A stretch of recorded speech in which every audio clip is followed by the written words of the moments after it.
1945's Scarlett Street opens in 1934 New York, where one fateful evening changes everything.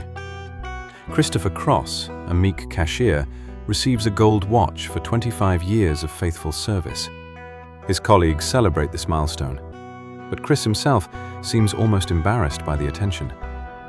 He's spent a quarter century behind the same counter, invisible and unremarkable.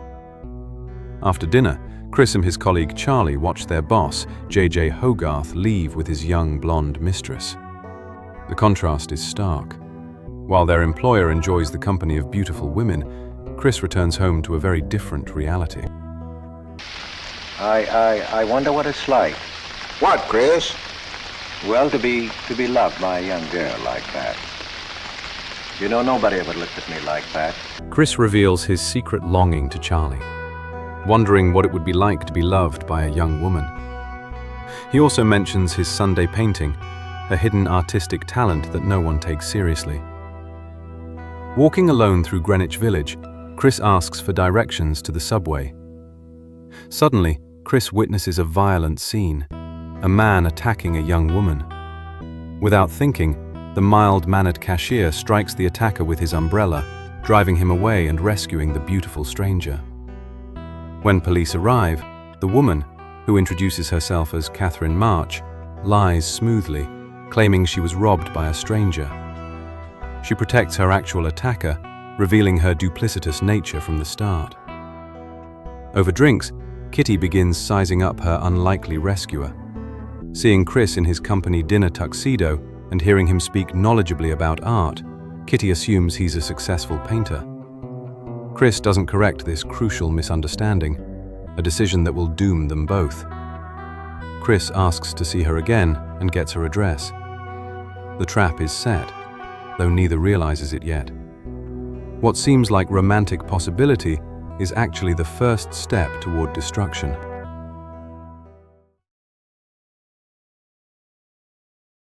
The romantic spell breaks when Chris enters. Adele's sharp voice cuts through the hallway like a blade, summoning him with warden-like authority. Charlie notices the photograph that dominates their living room, Inspector Higgins in full uniform. The late departed.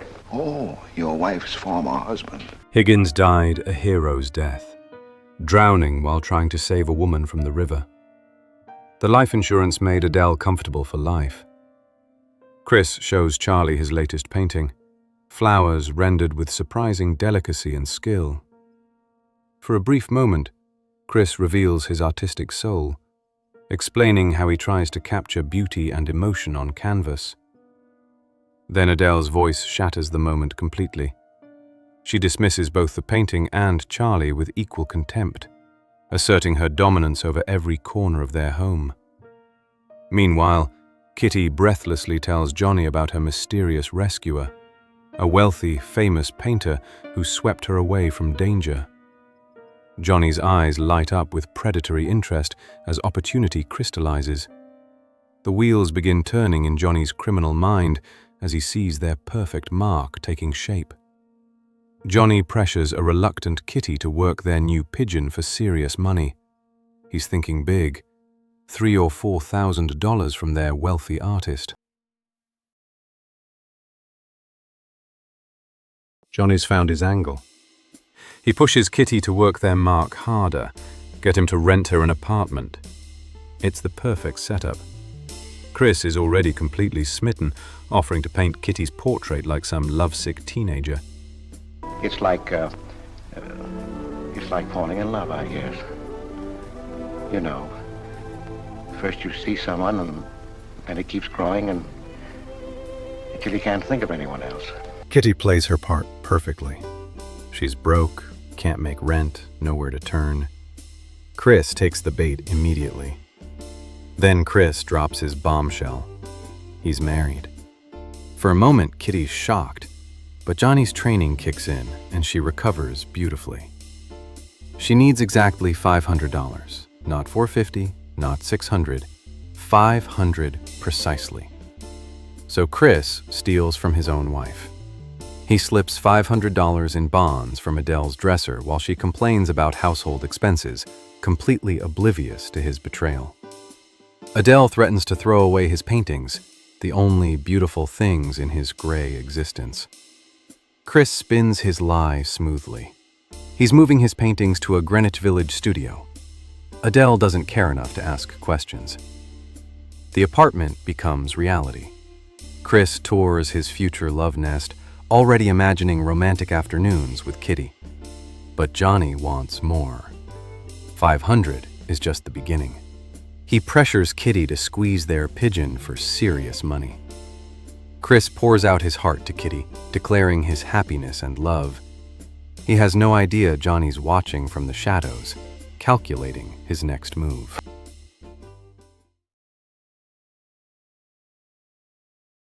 Chris has been living a double life, stealing from his wife, funding a secret apartment, believing he's found true love with Kitty. Johnny decides to monetize Chris's paintings, hauling them to the streets for quick cash. The street vendor dismisses them as amateur junk, $25 for the lot. Johnny's frustrated, but he doesn't understand what he's really holding. These aren't just paintings. They're Chris's soul on canvas. Then fate intervenes. Art critic Damon Janeway spots the paintings and immediately recognizes genius. He buys them all, declaring them the work of a brilliant, undiscovered artist.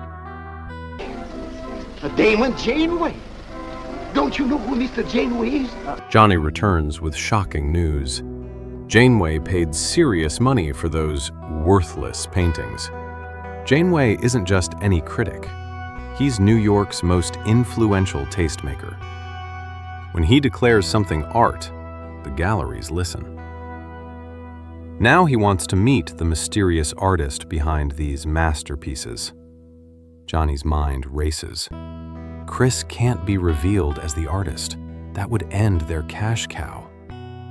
So Johnny hatches a desperate plan. When Janeway and gallery owner Delarue arrive, Johnny presents his girlfriend as the modest, struggling artist. Kitty protests. She knows nothing about art.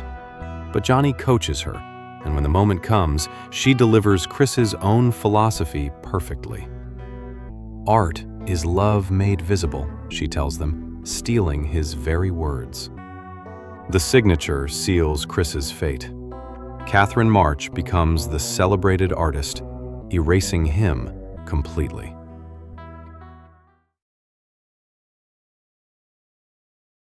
Chris's secret world comes crashing down when Adele confronts him with devastating news about Catherine March's paintings. She's seen them displayed in galleries bearing another woman's signature.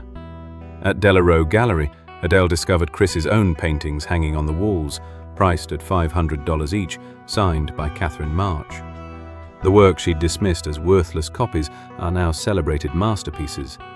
Adele threatens to expose this fraud, but Chris rushes to confront Kitty first. When Chris arrives at the gallery, he sees the impossible. His own soul poured onto canvas, credited to another. Kitty doesn't deny it. She needed money, she explains simply. She took his paintings and signed her name to sell them to Janeway and the galleries. But instead of rage, Chris feels something else entirely, a twisted kind of joy. Don't cry. I'm happy. Why, it's just like a dream. Oh, Chris is so good, so kind. Well, what difference does it make whose name is on those pictures, yours or mine? Chris paints Kitty's portrait and declares they'll call it self-portrait, the ultimate erasure of his own identity. But Chris's troubles are just beginning when an inspector arrives at his workplace. The inspector isn't here about art fraud. He's Homer Higgins, Adele's supposedly drowned first husband. The dead man has returned, and Chris's carefully constructed life is about to shatter completely. The dead man has quite a story to tell. Higgins reveals he faked his own drowning to escape corruption charges, stealing money and fleeing to Honduras. Now he's back, and Chris's marriage to Adele is suddenly invalid. Bigamy, technically.